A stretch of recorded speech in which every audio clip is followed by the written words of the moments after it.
안녕하세요. 뉴스 속 날씨 이세나입니다. 겨울에 많이 생기는 질병 가운데 하나가 우울증입니다. 햇볕을 쬐는 시간이 부족해지면 사람은 신체적으로 불안정해지고 급기야 우울증까지 생길 수 있는데요. 우울증은 심각한 정신질환으로까지 발전할 수 있어서 더 위험합니다. 오늘은 겨울철에 많이 생기는 이 우울증에 대해서 자세히 알아보겠습니다. K웨더의 반기성 예보센터장 나와 계십니다. 센터장님 안녕하십니까? 네, 안녕하세요. 네, 이 겨울철에 오랫동안 햇볕을 쬐지 못하면 새드라는 이 계절병에 걸린다고 하는데 왜 이런 계절병에 걸리게 되는 건가요? 이런 새드는 이제 햇볕이 부족한 경우 인체의 리듬이 깨져서 뇌에서 생산되는 호르몬인 멜라토닌 분비에 비정상 때문에 나타난다고 합니다. 네. 이제 겨울이 되면 사람들이 쉽게 우울증에 빠지게 되는 이유가 바로 일조량이 줄어들면서 뇌에 생화학적인 변화가 발생하기 때문이라는 것이죠. 네. 이제 우울증은 생각보다 상당히 심각해서 정신과 환자의 30%가 우울증 환자고요.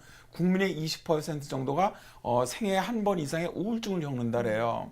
그래서 우울증은 단순한 우울감과는 달리 부정적인 생각과 함께 흥미 상실 등이 일정 기간 지속되어 생활에 많은 지장을 준다고 하는데요. 네. 우울증은 잠을 많이 자거나 또 스트레스를 풀기 위해 많은 양의 음식을 먹는 특징이 있다고 합니다.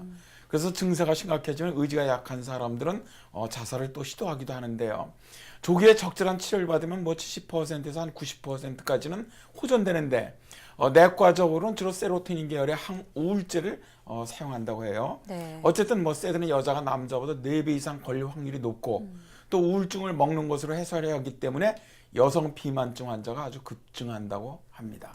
네, 말씀 듣다 보니까 혹시 그 북유럽이나 러시아 등에 좀 많이 춥고 일주량이 적은 국가들에서 이 비만 환자가 좀 많은 게 이와 좀 관련이 있지 않을까 싶은데 어떤가요? 맞습니다. 네. 이제 많은 학자들이 햇빛과 우울증의 관계에 대해서 이제 많은 그 연구 결과를 발표를 했는데요. 네. 영국 성공회의 주교 로버트 버튼은 자신의 저서 멜랑콜리 해부에서 기약 없이 흐린 날들을 이런 날에는 어두운 구름이 햇빛을 가리고 다른 사람들보다 더 우울한 느낌을 갖는 사람들이 많다라고 묘사하고 있거든요. 네. 버튼 주교가 이처럼 기록했던 사연은 오후 일찍에 어둠이 찾아와서 햇빛을 많이 쬐을 수 없었던 영국에서 일어난 일입니다. 네. 그는 이야기를 합니다. 만일 겨울에 햇빛을 잘 쬐지 못해 우울증에 빠진 사람은 겨울에 영국을 떠나 이탈리아로 가라고 말입니다. 햇빛이 우울증을 치료해 준다는 것이죠. 최근에 이제 소빙학과 관련해 학문적으로 정의가 내려진 심리질환 겨울 우울증은 이제 많은 사람들의 주목을 받고 있는데요. 정신질환으로서의 겨울 우울증은 겨울이 길고 여름에 많은 비가 내리며 태양이 구름에 가려 잘 보이지 않는 시기의 심리 상태와 아주 잘 들어맞는다래요. 그러다 보니까 이런 우울증을 계절성 우울증이라고 부르게 된 것인데요. 네. 계절성 우울증은 햇빛을 잘 받지 못하는 경우 발생을 하고요.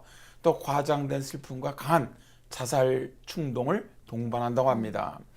급성 증상으로는 불면증이나 무기력이나 식욕부진, 의기소침, 사회부적응, 두려움, 성욕의 감소, 또 변덕스러운 감정의 기복 등을 들 수가 있는데요. 겨울 우울증에 걸린 사람들은 대부분 면역력이 약해지고 또 감염되거나 다른 질병에도 걸리기가 쉽다고 합니다. 증세가 가라앉으면 두려움과 우울한 느낌은 사라지지만 피로감이나 수면 및 식욕부진은 악화된 상태에서도 여전히 지속되는 특징이 있다고 하죠. 네, 저 같은 경우에도 좀 흐리거나 비 오는 날 이렇게 굉장히 기분이 가라앉고 좀 무기력해지는 경우가 정말 많았는데 이게 과학적으로 충분히 근거가 있는 이야기네요. 그런데 또 16세기에 이런 우울증이 전 유럽의 유행병처럼 번진 일이 있었다고 하는데 역사적으로 어떤 일인가요? 생뚱맞게도 영국에서는 이제 우울증이 최고조에 달했던 시기가 바로 엘리자베스 1세 여왕 시절이었습니다. 네. 그래서 우울증을 부를 때 엘리자베스 시대의 병이라는 이름이 따라 붙었다고도 하는데요. 이때는 소빙학이었거든요. 네. 소빙학이가 극성을 부리면서 강한 폭풍, 홍수, 비바람, 취가 기승을 부렸습니다. 햇빛에 비치는 일조 시간이 줄어들면서 우울증 환자가 아주 급증했다래요. 얼마나 사회적으로 우울증 환자가 많았는지 우울증을 치료하는 정신질환자들을 수용하는 별도의 진료시설이 만들어지기도 했다고 합니다. 네, 정말 심각했군요. 그렇다면 이 소빙하기 시절에 그 영주나 지도자들 사이에서도 우울증이 정말 번졌을 수 있다고 하는데 이런 것이 역사에 영향을 준 사례도 있다고요? 이제 에릭 미델포트는 30년 전쟁이 발발했던 원인 가운데 하나가 당시 군주들의 광기에 있다는 결론을 내렸습니다. 군주들의 광기는 소빙하에 취가 몰고 왔던 심리적인 영향과 관련이 있다는 것이죠. 네.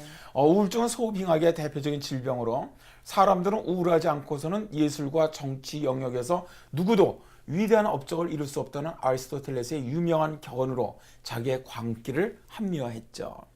이 당시 이제 대학의 지배적인 학문이었던 갈렌 의학에 따르면 우울증은 활력을 돋우는 혈액과 점액 그리고 화를 잘 내도록 만드는 황담즙에 비해 우울한 체액에는 흑담즙이 많을 때 발생한다고 말합니다. 체액의 혼합 비율에 따라 사람의 기질, 건강, 행동 범위, 세계관 등이 결정된다는 것인데 흑담즙 분비는 건강에 해로운 취와 관련이 있고요. 또 멜랑콜리는 바람 많은 차고 건조한 가을철, 폭풍과 같은 슬픔의 시기와 연관되어 있다는 것이 당시의 생각이었습니다. 그래서 이제 햇볕을 쬐지 못하고 추운 날 많이 발생하는 흑담즙의 과잉 상태는 두려움과 환각과 경로와 절망, 냉담, 슬픔 등의 원인이 되었다고 말하는 것이죠. 네, 날씨가 우리의 기분과 건강 그리고 나중에는 역사에까지 큰 영향을 미칠 수 있다는 그 위력을 또 다시 한번 느끼게 되네요. 네. 오늘 말씀 고맙습니다. 네, 감사합니다. 최근 연구에 의하면 일조량이 풍부한 지역에 사는 사람들은 전립선암이나 유방암, 결장암, 난소암으로 사망할 확률이 최고 27%까지 적다고 합니다. 햇빛은 계절성 우울증에 빠지는 것을 막아주는 것은 물론이고 각종 암을 예방하는 데도 효과가 크다고 하니까요. 춥다고 너무 방 안에 웅크리고만 있지 마시고 햇빛 비치는 오후에 산책을 즐겨보시기 바랍니다. 뉴스 속 날씨 오늘 준비한 내용 여기까지입니다. 시청해주신 여러분 고맙습니다.